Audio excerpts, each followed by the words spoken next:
Greetings, fellow humans. You know me as Iceman Caesar, and this is what's up in the world today. Going to be going over a preview for tonight's WWE FastLane pay-per-view and talking a little bit about WrestleMania 34 and the card they've announced so far. Let's get right into the preview for FastLane. Main event for tonight is a six-pack challenge for the WWE title. AJ Styles is going to try to walk in WWE champion and walk out WWE champion, but odds are certainly stacked against him because this is not elimination. Six-pack challenges, one fall wins it, so AJ does not have to be part of the winning pinfall to lose the title, but he does have to be a part of the winning pinfall to win the title. So this is odds are very much stacked against AJ Styles, but if anybody can do it, it is AJ Styles. And the goal for him, if he makes it through this match as WWE champion, is a main event at WrestleMania with Shinsuke Nakamura. So that's kind of the match that everybody's getting excited about and seems like the match that they're building towards. So, despite there being some other good options in the match to go with, I think it's got to be AJ Styles that walks out. But like I say, the odds are stacked against him, and there's so many different things can happen and prevent that it's no guarantee, not even close to a guarantee that AJ Styles is winning tonight. But I think AJ versus Nakamura is your money match, so I'm hoping that AJ can get it done. But you go through the list of all the guys in the match, and every single guy you can make a case for as doing some good things as far as storylines goes off of winning this match. I mean, you got John Cena. This would be his 17th world title win, or WWE title win, breaking Ric Flair's record for world championships. I mean, you'd think that they would do it on a bigger stage and build it up a little bit more, but said the same thing about the Undertaker's streak. So, it's on one hand you'd think that John Cena is not going to be able to win tonight, but on the other hand, anything can happen, and then they proved that. So, John Cena is one of the top candidates to walk out with the title tonight for sure. Kevin Owens and Sami Zayn, kind of lumped them together. It's, thought they were going to be an alliance coming into this to see if they could, guarantee that one or the other would be the WWE champion. But with a finish on SmackDown on the Go Home show, that's all gone. Sami Zayn coming out of nowhere and nailing Kevin Owens with the haluva kick to get the 3 count in that main event on SmackDown. So, the alliance that we thought they had is for sure out the window, and now Sami Zayn's proved that he is definitely one of the candidates to win it. I really thought that was an awesome way to finish SmackDown. Just because it kind of came out of nowhere, you thought that I was kind of expecting someone to just get rolled up and, to do it that way. But, right out of nowhere, bam, Sami nails the haluva kick, then cut an awesome promo to go off the air. I think they went off the air with him saying that, Sami Zayn is the best. And it was just perfect. Everything, one of those moments where everything seemed to go right. The finish of the match was, perfect. Sami's promo afterwards was great. They went off the air at the perfect time, so thought everything on the Go Home edition of everything in the main event of the Go Home edition of SmackDown was really awesome, especially the finish, and it kind of really builds anticipation coming into the match tonight. But I think it's a pretty big long shot that Kevin Owens and Sami Zayn, either of them, walk out with the title tonight, which is it's unfortunate because it's with the storyline they did with Kevin Owens and Vince McMahon, I really thought that they were finally going to really put a lot of effort and really try and push Kevin Owens to the next level. Kind of try and see if you can get him to the level of a Stone Cold Steve Austin or something like that. I really feel like that potential is there with Kevin Owens, and it's just you gotta find the right storyline, and if the time is right, you gotta pull the trigger and make it happen. And I kind of thought that with everything with Vince McMahon that's what they were heading, but they haven't really done too much coming off of that, and it's the rumors out there are saying that Kevin Owens and Sami Zayn aren't even going to be in a match at WrestleMania. They're going to be in the Andre Battle Royal. So the Andre should be bigger this year with the documentary. It should be more eyes on it. But at the same time, it's like I don't know. I really thought that Kevin Owens and Sami Zayn would have a much bigger role on WrestleMania. There was a rumor that they might be having a match against each other, which would be not even getting my hopes up for that because I know it's such a long shot from happening. But that would be a really great thing to add to WrestleMania, and it would be a cool little footnote for both of their stories. It's a cool story for WWE to tell as well. It's these two have been best friends since they were kids and dreamed of coming to the WWE and dreamed of having a match together on WrestleMania. They've had thousands of matches against each other, but never on the biggest stage of them all at WrestleMania. And it would be it's a match fitting for WrestleMania, and it would be a match that I think would help sell the show. I mean, casual viewers, especially like the more independent wrestling fans, if they're not big WWE fans right now, I think they would tune in to see AJ and Nakamura and Kevin Owens versus Sami Zayn. This has been a special match. It's a special rivalry between these two. So to do the match on WrestleMania, I think it's just. I think it all works out. It'd be a great, surprise to see on WrestleMania. We're definitely not getting my hopes up though, because I'm pretty sure that both of these guys are going to be in the Andre, which is it's not a bad thing. The Andre is going to be a really great match this year, I think. And every year, I mean, it should be promoted as a really big deal and a big thing, and it shouldn't be like we're just being thrown in the Andre.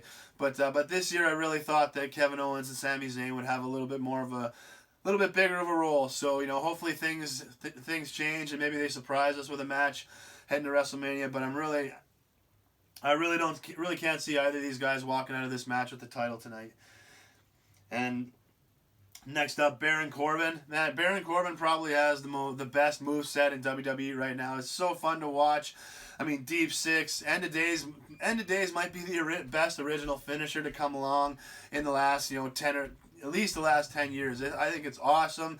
It's impactful. It looks like it could end a match. And Corbin has demonstrated he can hit that on anybody, anywhere. So it's I really like watching Baron Corbin. Not sure what derailed his push from last year. They seem to be getting ready to try and really push him to the next, see if they can push him to the next level. But that seemed like everything just fell off the rails, kind of just like that. And he ended up taking some pretty big losses and losing his Money in the Bank and everything. So I don't know if it's attitude or anything, but as far as in ring goes, it's the potential's there. I think he's put his work out there that you can see that this guy is good in the ring. He deserves a chance to see if he can move up to the next level. But for some reason they stalled on it last year. But a good showing in this match could kind of put him in the conversation to get another opportunity in 2018. It's pretty unlikely here that he gets the win, but I'm looking for a good showing from Baron Corbin. Last but not least, another guy that needs a good showing, Dolph Ziggler. I really think he's starting to come into his own with this new kind of character that he's developed. Excuse me. He seemed to be almost getting to that bad position of becoming a jobber to the stars, where he's over enough that he gets good reactions and he has some credibility, but not enough credibility to kind of be pushed up towards the top of the card. And it seemed like he was settling into that jobber to the stars role, where every big star that comes in, they're gonna have a feud with Dolph Ziggler, and he's gonna do the job. And but with transitioning to the no music and the coming out to other people's music and mocking the fans support and stuff like that, I think he's really getting into he's coming into his own with this character and finding a place where he's not. It's really he's really almost getting into that like an actual tweener role, as they used to call it. Like, he's not quite a heel, he's not quite a face, he's just kind of like. People are appreciating that he's great in the ring, but you just don't really want to cheer him right now because he's kind of being a dick. So I think he's coming into his own with this character. I was kind of getting worried about his spot in the card, if he was going to get into a point where he might not be able to ever get out of. But I think he's kind of seen that through, kept just stayed consistent, and now is coming into a point where I think he's putting himself into a position where he'll get another opportunity to be the man, so to speak, or to to contribute at the top level, because he's proved that he can do it when he's given the opportunity. And I think it was at the end of 2014 when he won the Survivor Series. Like, that was the time to pull the trigger at that point, because the crowd was ready to go for him, and that's timing is everything in wrestling, and sometimes you just gotta do it to see if a guy's gonna sink or swim. And you can't, if they're not in the deep end, you're not gonna find out if they sink or swim. So sometimes you just gotta make that choice, take the chance, and push him in there.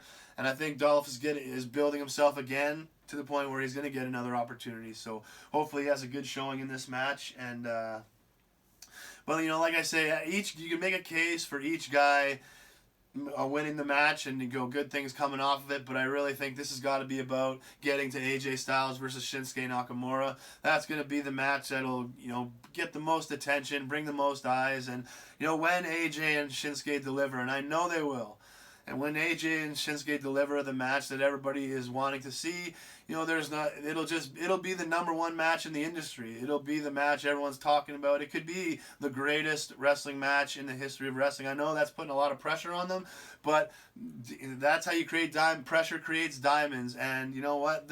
If these two are as great as they say they are, and we know they are, the pressure is just going to push them to that higher level. It's not going to bring them down. And that's why you want to get into these. The pressure is part of these situations, People just say it's just another match. It's not just another match. This is the culmination of everything you built for. All those hours in the gym, all those times you spent daydreaming, all those times you saw people getting opportunities that maybe you thought you deserved.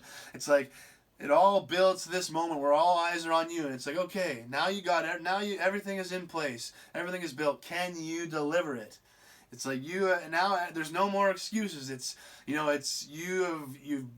fought and scratched and clawed to build a reputation that you are the best, and now you're now you're in a position where you can prove it. And if you prove it on that level, there's going to be no denying it that you're the best. So I just think that this is a moment that AJ and Shinsuke have been waiting for, and that they're going to absolutely deliver. And I think that's the match that you need to get to for WrestleMania. So as much as I would be okay with other guys winning this match, I think it's got to be AJ Styles, so that you get that AJ versus Nakamura match at WrestleMania. And that, I really think they need to put that match last. Not middle of the card, not second to last, not third to last, not opening, certainly not opening. But that match needs to be last. The WWE Championship used to mean you were the absolute best in the world. And, it's with the performances other guys are putting on in other companies around the world, that is starting to become more of a conversation. So, putting it last in the main event of WrestleMania and delivering a match like AJ and Nakamura can, it's going to solidify and establish once again that the WWE title is the title to have if you want to say that you are the absolute best in the industry. So I really hope this match goes last. I mean, there's no other match I don't want to hear any of this. They can't follow. They can follow any other match you put before them. I don't care what it is. AJ Styles and Shinsuke Nakamura is not going to be a match the crowd will fall asleep for. They will get down to the deepest depths and find some energy to cheer and to react. And it was just, I really hope that they put it as the main event, the last match at WrestleMania. Before I move on, I gotta mention the promo that John Cena cut on Raw. Man, that promo is exactly why I cannot stand the Super Cena character, man. He is the only guy that could cut a promo like that. To give AJ Styles advice about cashing in a rematch clause for a title that's still around AJ Styles' waist? Who the hell do you think you are? Oh my God. Watching that promo, I was just... couldn't believe that only Super Cena stands in that ring and does that. It's like... excuse me. I just had to laugh, and I wish AJ Styles would have had a stronger response on SmackDown, because it's like, you're the WWE champion, and this guy is going to stand there and say, after I beat you, cash in your rematch clause, and then join in me and Nakamura's match. Come tag along to that. It's like, what? You have the audacity to say that to the WWE champion? I was hoping AJ Styles would come out and say, you know what, John Cena, just for you having the audacity to give me advice about a rematch, about cashing in a rematch for a title that's still around my waist, I am going to pin you, John Cena. In this six-pack challenge, I'm going to pin you to win the match, and you can take that rematch clause and stick it. But it's just that, oh man, that Super Cena promo on Raw really just, it made me laugh, because I was just like, this is the only guy that could stand there and cut this promo. But it got me more excited for the match, because now I'm really excited to see AJ Styles put the boots to John Cena a little bit, and a little bit of payback for that promo. But I had to mention that promo, because I couldn't believe what I was hearing. It's like only Super Cena could cut that kind of a promo. But So moving to the next match for the U.S. title, we have Bobby Roode defending against Randy Orton, and the U.S. title is the only title that Randy Orton has never won in WWE. So bigger stakes for this match than you might think for just a random U.S. title match, but I'm really looking forward to this one. I think that this match could come out of nowhere and steal the show. Bobby Roode has a lot. Has a very high ceiling in the WWE, I believe. But coming through and really performing big in matches like this is where that's gonna be. Make sure that's a reality. And Randy Orton, after I think kind of a lackluster year with coming off a disappointing match with Bray Wyatt, and then doing a big service for Jinder, and really giving him some victories that helped establish Jinder, but. Randy Orton, I think if him and Bobby Roode, just tear the house down and really, really make this match smoke, I think that it'll do so much for both guys' momentum heading into WrestleMania and through the rest of 2018. And I think these guys are gonna have a lot of good chemistry in a big match situation like this. The crowd should be into it, and that's the thing with Randy having never won the U.S. title before. Now there's his near fall should mean a little bit more because it's not just another title to add to his legacy. This is an actual accomplishment that he's never been able to do. And if he wins this, then he puts himself even higher as far as career wise go. Like winning every single title in WWE is something to say. So it's. This match is a chance to be something special. I really hope they kind of pull out all the stops, and don't just go through the normal routine and maybe try to do some things that they wouldn't normally do because, WrestleMania is a stacked show. It's hard to get time on there. Sometimes the U.S. title is bounced to the pre-show. So, the better this match is, the less chance it has of being moved to the pre-show, and the better it is, the more people are talking. Like, man, we need Bobby and Randy on WrestleMania, and hopefully they add Jinder in at WrestleMania to make it really smoke. But it's sorry.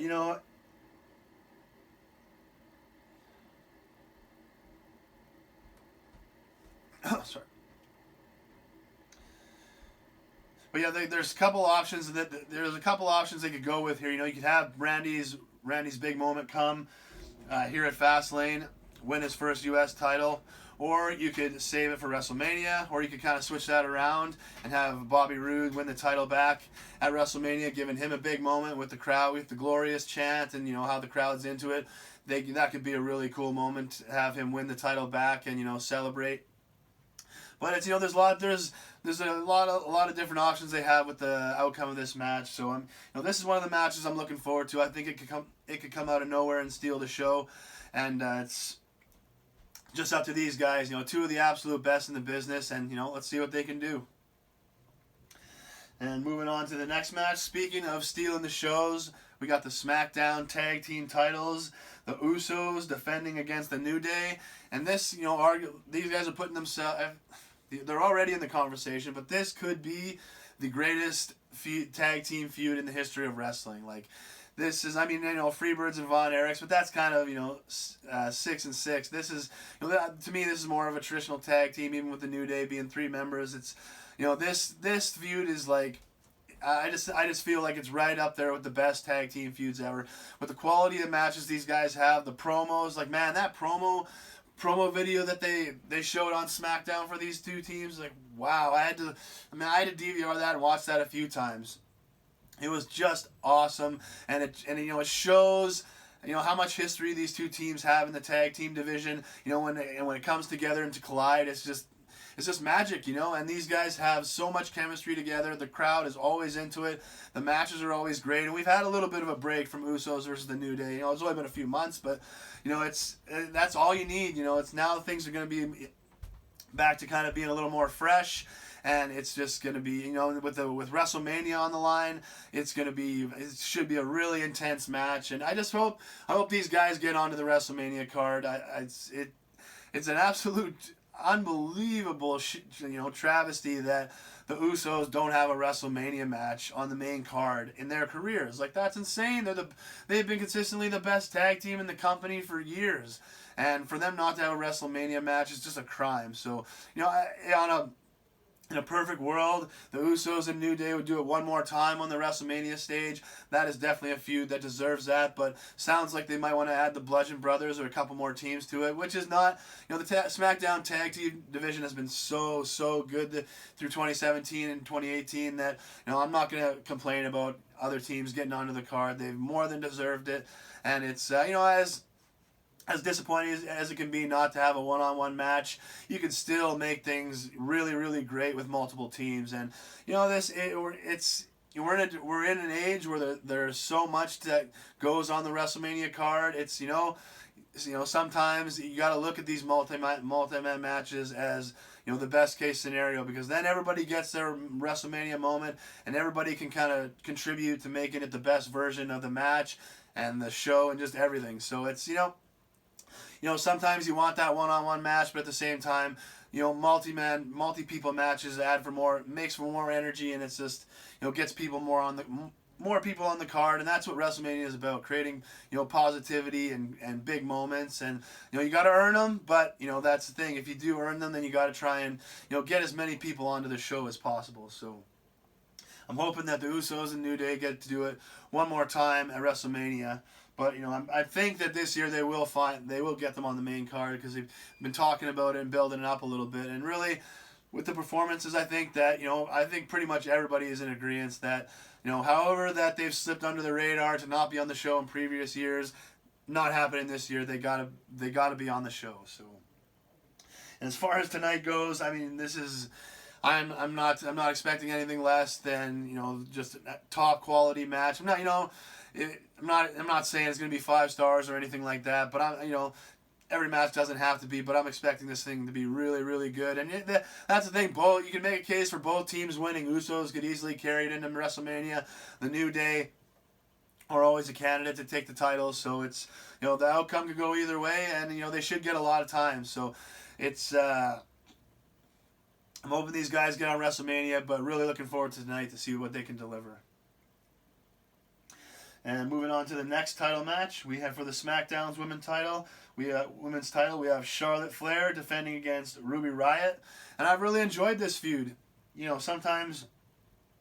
Sometimes these feuds before, kind of in between the Royal Rumble and WrestleMania, or in between big shows, can kind of just fall under the radar, get thrown away. But I felt that they've been delivered really strong work from both women, and it's just I've just enjoyed the dynamic between the two, and I'm really looking forward to them getting in the ring and having a match in a big match situation for the title on pay-per-view. And, both women really need to deliver a memorable performance tonight. Charlotte is the champion and looks like she's going to be carrying the title into WrestleMania.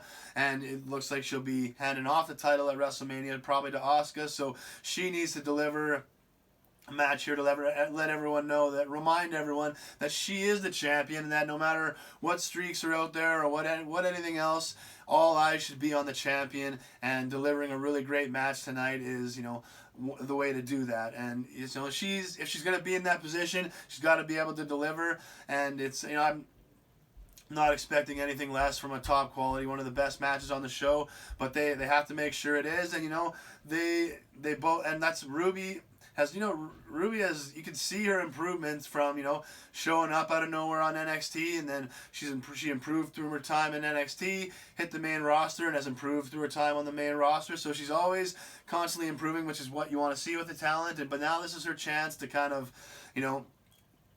deliver on that improvement and deliver a great performance and let people know that, hey, this, you're not looking for improvement anymore. You're looking for now consistency and greatness, because I think that's where she's getting to the point where she can deliver that. She just it starts with the opportunities you get. You have to deliver in them, and she's getting a big opportunity tonight to deliver in this match. And I think that she's going to step up along with Charlotte, and they're really gonna make it tough for people to other matches to steal the show. And Ruby's really been complimented well by the Riot Squad members, Liv and Sarah. It's been they've been a really great group working together, and you know, it's kind of helping each other work towards one goal of putting Ruby in the position to win the title. So I really enjoyed the feud. I've liked that, you know, Charlotte's getting some backup from Becky and Naomi, and it's you know, I think it's strong work from both women, and I'm really expecting a lot tonight, and I really feel they do need to deliver a lot in tonight's match to, you know, to just keep themselves in the conversation. And for Ruby, that's the thing. Charlotte, it seems like she's going to be carrying the title into WrestleMania, so she'll be the champion.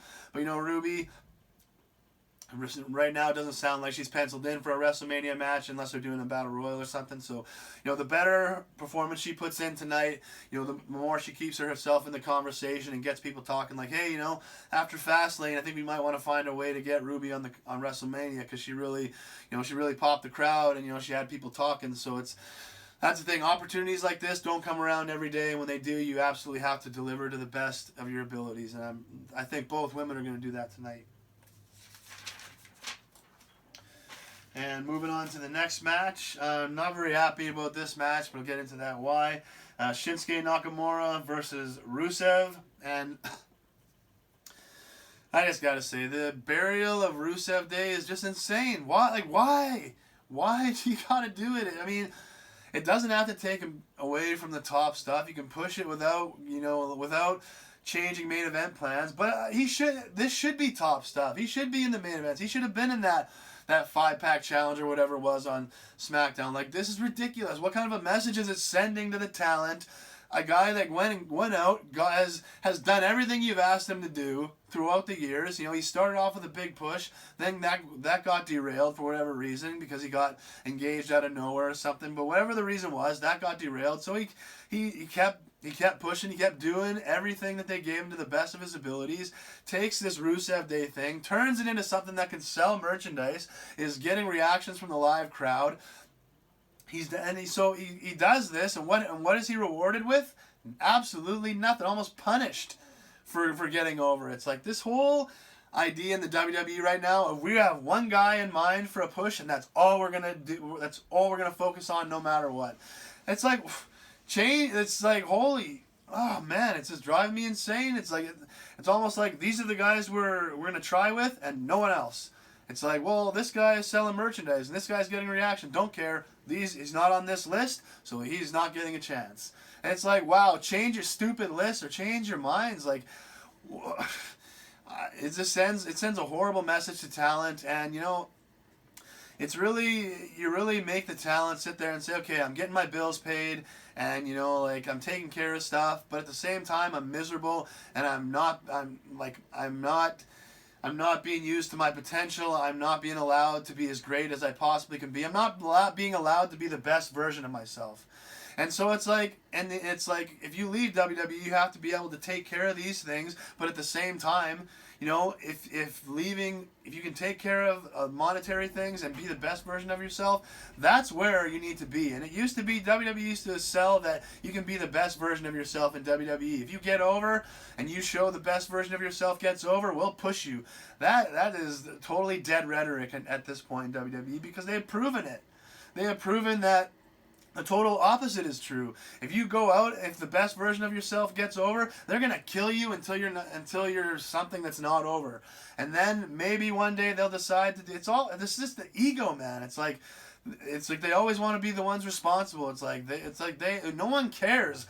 When you're talking about people that got over in great moments in matches, no one's sitting there going, oh, well, this guy put him in place, and it was his idea to give him that push at the beginning. No one cares, except the people that are making those decisions. It's like, when we're watching the great matches and moments, no one cares about whose stinking idea it was at the start.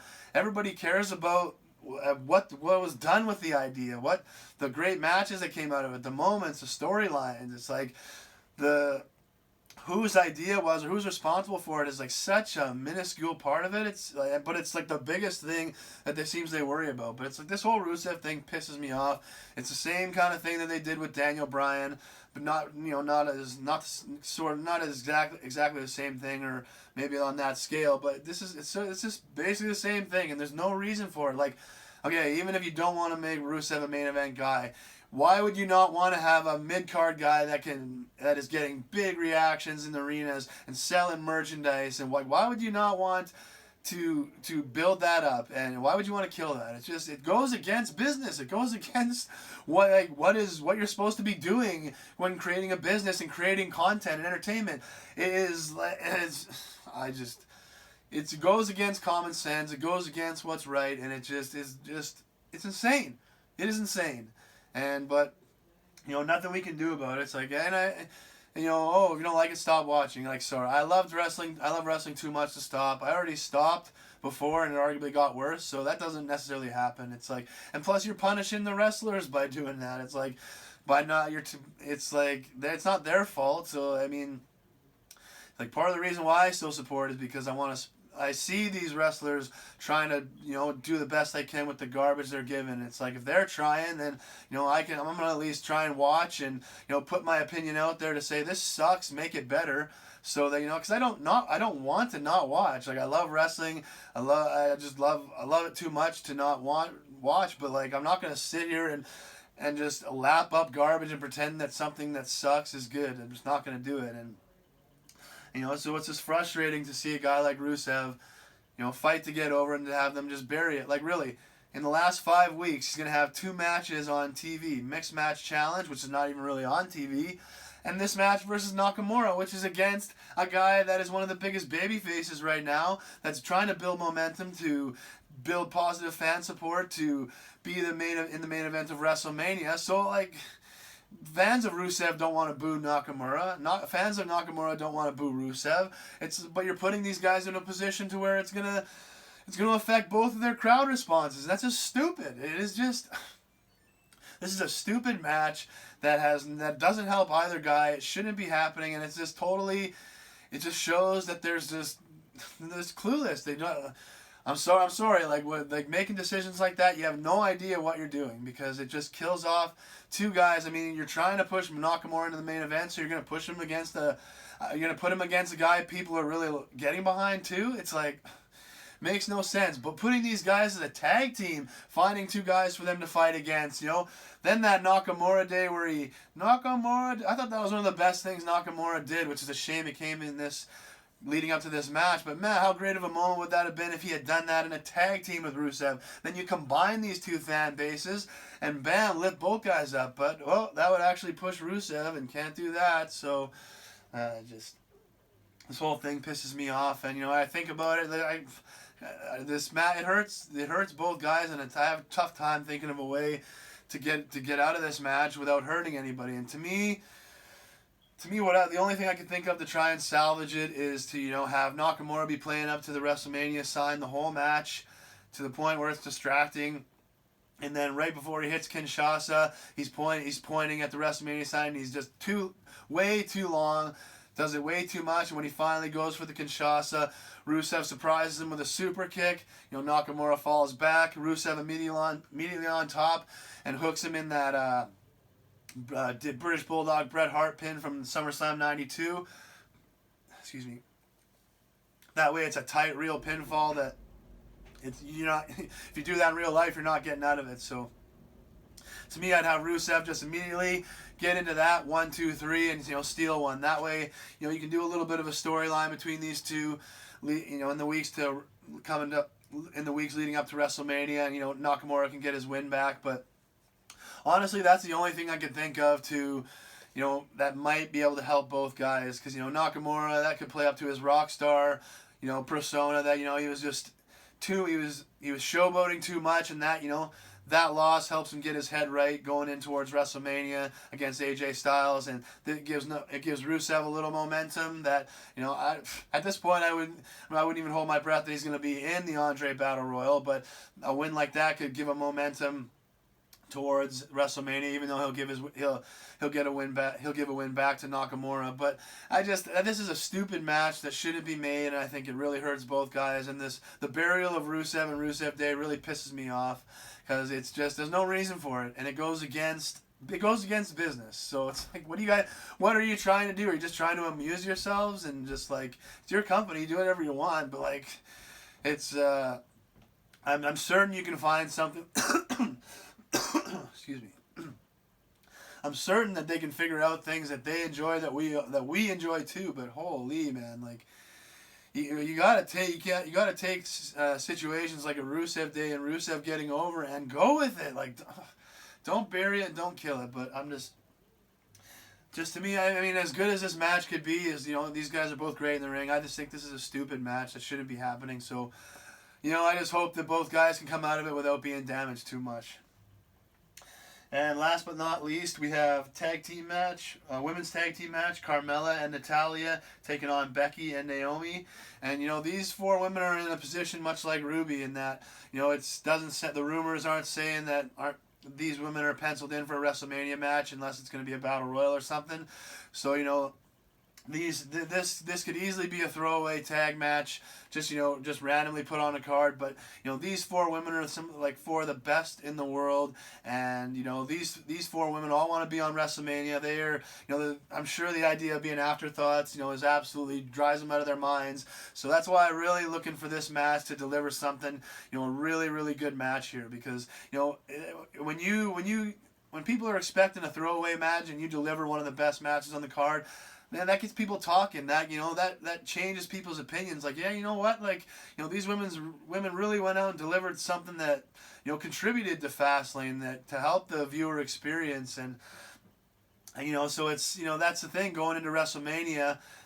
If you're coming off a great match, people are talking, thinking we got to get these ladies on the card somehow, because they really prove that they can raise the bar and deliver a great match, and that's what we want for WrestleMania. We want everybody trying to raise that bar as high as they can, making it harder and harder for the match in front of them to be able to deliver and maybe steal the show. So it's these four can't treat this as a throwaway. They got to really push forward and try and deliver a great match here. And I have no clue when Carmella is going to cash in her Money in the Bank briefcase. Like I have been trying to look for it and figure out spots, but at this point I have no clue, and I'm just looking forward to it. I can't wait for her to have that moment, but at this point it's going to be a complete shock because I have no idea when it's coming, and I just I can't. I like to be able to think I can look forward and kind of see when things are happening, but it's just with rumored plans and the way things are going, I just have no idea. So I'm going to sit back and enjoy the show, and when it happens, it's going to be a surprise, and it's going to be a great moment because Carmella's put in a lot of work and proved a lot, and she has ready for her chance to run with the gold. So really looking forward to her cashing in, but I'm looking for this match to be maybe steal the show. I'm really looking forward to it. I really want to see what kind of performance these women put forward. But that brings us to the end. The FastLane preview should be a really good show. Matches top to bottom are good matchups, and there's only I believe it's only 6 matches announced. So everything should get a lot of time, especially the matches we're expecting to be better. I think those should get as much time as they need to try and be great. So this should be one of those shows that the last show before WrestleMania, 2 weeks after Elimination Chamber, could easily fall under the radar, just be kind of a whatever show. But with the matchups and the time I think the matches are going to get, I really think this could be one of those pay-per-views that comes out of nowhere as one of the best of the year. So should be a great night. And now I'm just going to go over there's only 3 matches announced so far for WrestleMania, but might as well talk about them because they are pretty big matches. First match was made official after Elimination Chamber, Brock Lesnar versus Roman Reigns.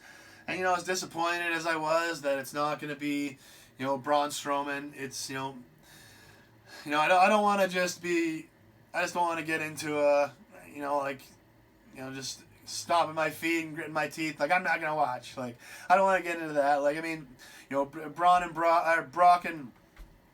Lesnar and Roman, they're going to do everything they can to make this as great a match as possible, trying to make the build as good as possible. It seems like they're trying to throw a little bit of reality into it, the way they're trying to mold this storyline.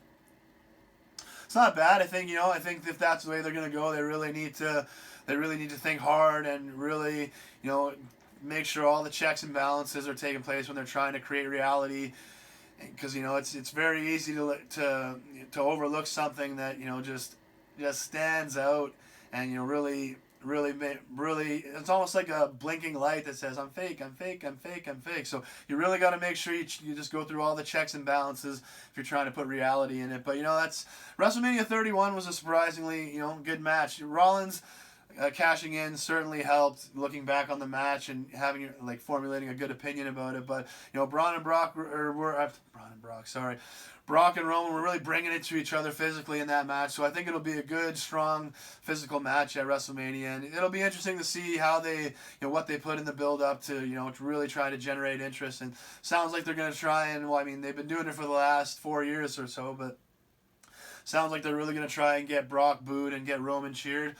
It's been I don't think anyone call it a success so far. We'll see if they can finally get it done towards this big matchup, but sounds like everything is, from the streak being broken to everything was building to this moment. So, we'll see what else they can do with it. We'll see what kind of a match it's going to be. I really wish they had pulled the trigger on Braun versus Brock, but I'm not going to dwell on that. Just going to try and see the positives in Roman and Brock and see what they can do.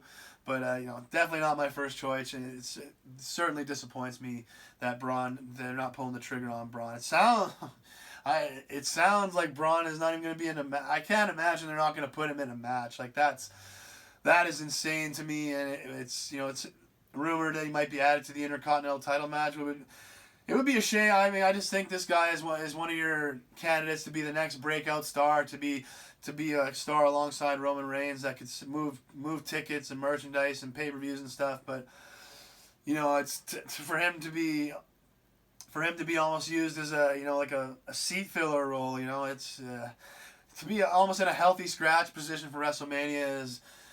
I can't even put words to it. So I really hope they got something big planned for Braun. And the next match that was finally made official, Kurt Angle and Ronda Rousey will take on Triple H and Stephanie McMahon. And it looks like they're going full on steam ahead to try and make Ronda a face. And she's getting some pretty good reactions in the arenas, so they might have a chance here to do it. But I think I really think they're missing the ball on making her Shawn Michaels, that really giving her that arrogance that Shawn Michaels '97 attitude. Because I think that's the kind of character that's going to draw in mainstream eyes to see what she's doing. The way they're going right now, it's that blinking light, fake, and it's it sounds like the reports have said they're trying to make this like Mike Tyson trying to make this kind of like Steve Austin and Vince McMahon, which I mean conceivably you could do that, but I mean. You got to work really, really, really hard to create that kind of atmosphere, especially in 2018, and with everything, just with the landscape of wrestling in society. Like it would take a lot to be able to create the environment that would breed another Austin McMahon type storyline. It probably could be done. I mean, anything could happen, but I just think that's much harder, and you have much more chances to fail trying to do that than you do, trying to have Ronda be the thing that everyone thinks that she is, or that a lot of people think she is, or that she was, that thinks she's better than everyone, that she's going to walk into WWE and hold the championship forever, and these women, they can't lace her boots, and it's like I think that kind of a character is more of a moneymaker than the others, but I think there's money to be made with anything you do with Ronda Rousey, and it's this match at WrestleMania is going to be good. Triple H always delivers at WrestleMania. Kurt Angle is going to want this. Could be his last or one of his last WrestleMania matches, so he's going to be giving it everything he has. And it's going to be fun to watch Triple H and Kurt Angle go one more time on a WrestleMania stage, and it is going to be so awesome to see Stephanie McMahon get her ass kicked by Ronda Rousey.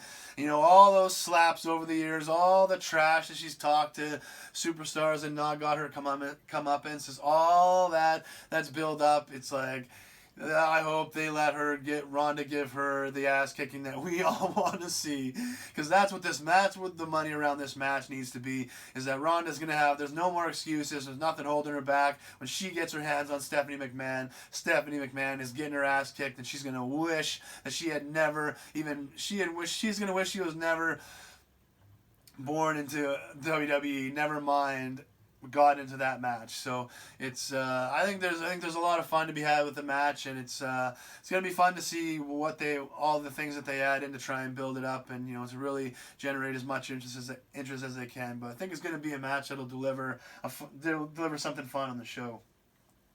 And I think the only other match that was made actually official so far is for the Intercontinental title, triple threat: The Miz versus Finn Balor versus Seth Rollins. And it's I kind of hope this match is left as a triple threat, because this match combines three guys that I feel are like right at the same similar spot right now. Miz right now putting in some of the best work of his career. It seems like he's ready to push himself to that next level and get away from the mid-card king, I guess you could say Miz was, and start getting into that conversation with on the main event level, whereas people aren't questioning it. It's like the Miz's work put him there, and it's like I really feel he's right there. He's in that spot where he's right about to make that move up, and I think Finn Balor, same thing. Got the opportunity at SummerSlam a couple years ago, and unfortunately had just a horribly timed injury, and it seems like it's been, he's had a tough time getting to that same ground and trying to find that same opportunity again. But it seems like he's right there, with the match against AJ Styles, I think in December, was so huge. Like, it was just almost undid all the bad they did. I mean, then he ended up having that stupid match with Kane where Kane lit him up on Raw, But that match with AJ it did so much for him that I think it's really helped put Finn in a position to right now he's in that same thing to where he's right about to put himself into that position where they're going to give him another opportunity, and like the injuries were not going to be there this time. Like he's had his run of bad luck, and he's doing the right things. He's got his best foot forward, and when he gets this opportunity, he's going to be able to run with it. And I think he's right. I think he's putting himself into there where, he's at the position where he's going to get that opportunity again soon. Seth Rollins, I feel is like he's gotten more of an opportunity at that level than either Miz or Finn Balor. And, but I really feel like after he came back from injury, it's taken him a while to get back to where he was before he got hurt. Because man, he was almost getting to that Shawn Michaels level before he got hurt, and I really feel like now he's getting back to that level, if not at that level again. And so now he's ready to he's put himself into the position to get another opportunity to contribute at the very top of the card, and actually carry the ball. So I feel all three of these guys are kind of in a similar position right now. So it should be a really fun match, and all these guys are obsessed with delivering something that nobody else can follow on the card. So I'm looking forward to it. I'm glad they announced it. I kind of hope they leave it as a triple threat, but I won't complain too much if other guys get added to it. So I think those are the only 4 matches that have been announced for the WrestleMania so far. After tonight, there will be one more for sure official. Whoever wins the WWE title will be in the main event against Shinsuke Nakamura. And in the next couple of weeks, we should have most of the rest of the card finalized. I'm definitely going to be back once the card has been finalized with a big WrestleMania 34 preview. So, but I just wanted to talk about a few of the matches that were announced so far. And last thing I want to talk about and mention just before I stop is I gotta throw a shout out to Talk is Jericho, Chris Jericho's podcast. Now that I've caught up on Something to Wrestle with Bruce Pritchard and Conrad, unfortunately I've caught up, and so now I'm like every other sucker. I gotta sit there and wait once I finish the episode for a few days. But that's given me an opportunity to jump into another podcast, and I decided to try Chris Jericho's. I've always been a huge Chris Jericho fan, so he's one of the best on the mic, so I knew he'd be his podcast would be the best, and it has a reputation of being one of the best podcasts in the world. So I jump right into that, and the archives go back to 2013, late 2013, kind of starts in December 2013, I think, and it's really cool to, even though it's 4 years ago at this point.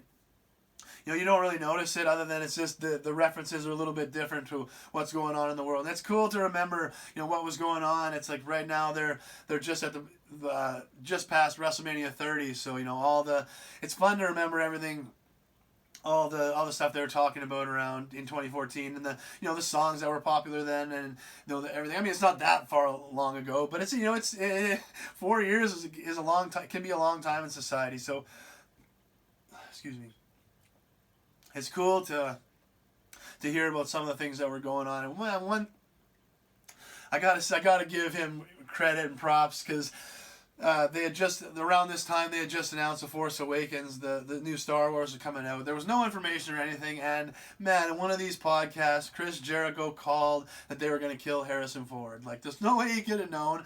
It was just in the beginning stages to announce it, but he called on his podcast right when it was announced. He said, he's like, I think they're gonna kill Harrison Ford in this seventh movie, in this new movie, and he had nothing to go on, but he nailed it, and that's why Y2J is Y2J. That's why Chris Jericho's the man. So I had to throw that out there, so that those kind of things are cool to hear what they were talking about in 2014, and then to kind of to compare it to what's going on now. And another example is the last interview I just finished was the AJ Styles one, and this was before AJ Styles had been in WWE, so it was really interesting to hear AJ talk, and just even the tone in his voice and the way he was talking about certain things and people, I thought was really interesting, because like him and Jericho talking, like they fought at WrestleMania, and they had some interactions, so it was really interesting to hear them talk before AJ had been in WWE. It was interesting to hear them talk kind of about how he might fare, or if that was on the radar,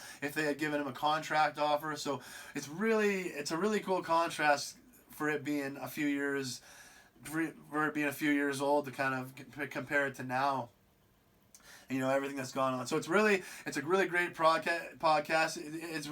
You can't compare Talk is Jericho and Something to Wrestle, because Something to Wrestle is like getting in a time capsule and going right back to that moment, because Bruce Pritchard was there creating it behind the scenes. Like he can tell you everything about who went into making the idea, who was against it, who had other ideas, who fought. It's getting into a time capsule and being put right there, and and it's talking about specific people or events and stuff. Whereas, Chris Jericho's is an interview format. He brings somebody on, and talks through their life and their career or whatever. It's not just wrestling people. That's the thing. Chris Jericho has so many different interests that he can bring in. Just a whole different variety of guests, and because he has so many interests, he can find out something to be passionate with almost every guest. And Chris is really great at asking the questions that bring out the entertaining answers, and he seems like he has a rapport with every single guest. He's a really great interviewer, and it makes for a really great podcast. And every excuse me, every interview is kind of different, but I've really been enjoying it. And I got to shout out two specific ones as well. They non-wrestling ones, specifically the episodes, one with his dad, Ted Irvin, and the one with Phil Esposito. Oh man, just absolutely fascinating looks into old school hockey, and I felt like I totally understand hockey in a different level now, because it's they really do a great job explaining how the game was back then, and how it changed, why it changed, what skills you needed to be good, why certain players were so good, and and just the things about why there was certain respect in the game, why certain things weren't done. To hear, it's just riveting to hear Phil Esposito talk about the 1972 Summit Series and everything surrounding that. And it's just, even if you're a hockey fan, you'll love it. And if you're not a hockey fan, but you don't really have an opinion about it, so, you'd like to get into the game, but you just never have, check out those two interviews, and it'll really give you a new perspective on hockey, and you'll understand why the game was embraced so much through generation to generation, why there's such a toughness in hockey, why you have to be, why it builds, shows you the foundation that hockey's built on. And it's sometimes people can just jump in now, but sometimes you need to learn about the foundation, how it was built, before you can jump in and really appreciate it. So whether you're a hockey fan or not, if you're interested in becoming a fan of the game, check those two podcasts out. But even if you're just looking for something to do, I think you'll really enjoy them because they're great interviews, and every interview is great. It's just like I say, I'm a big fan. I just wanted to mention it because it's Chris Jericho. He clearly puts a lot of work into it and deserves as much success as possible of it. So definitely check it out, people. That is one of the great impressions you'll get on Talk is Jericho. I don't know. I kind of hope that now that I've heard some of the things he does on his podcast. It's like I wish he would have brought some of them into the drink it in character and the list and stuff like that. It's I kind of see where some of those things were born from. But it's Talk is Jericho is a great podcast. Check it out. Something to Wrestle with Bruce Pritchard and Conrad Thompson is a great podcast, and it's if you're a wrestling fan or you're not, you'll love both of them. And it's just wanted to shout out both because they're both of them definitely help get through the day and get through workouts and stuff. So just wanted to shout that out. But that'll be it. That'll bring me to the end for today. We got WWE FastLane tonight, so that's going to be a really great show. Hopefully everybody enjoys it. Next week's video is going to be talking about homosexuality, so it's getting back to the heavy stuff, and that's certainly going to be controversial. I'm breaking it down from a biblical perspective as well as real life, physical and stuff. So it's I'm taking a whole a stripped down look at it, a neutral look at it to see, just to find out, what is right in it, and what if it isn't right with what God wants. I believe it is. So going to be a controversial one. So just want to kind of throw that out there and prepare everyone for what's coming next week. But that's next week. So for tonight, everybody enjoy Fastlane. Thanks everyone for coming along for the ride, and we'll see you soon down the road. Much love and God bless. Peace.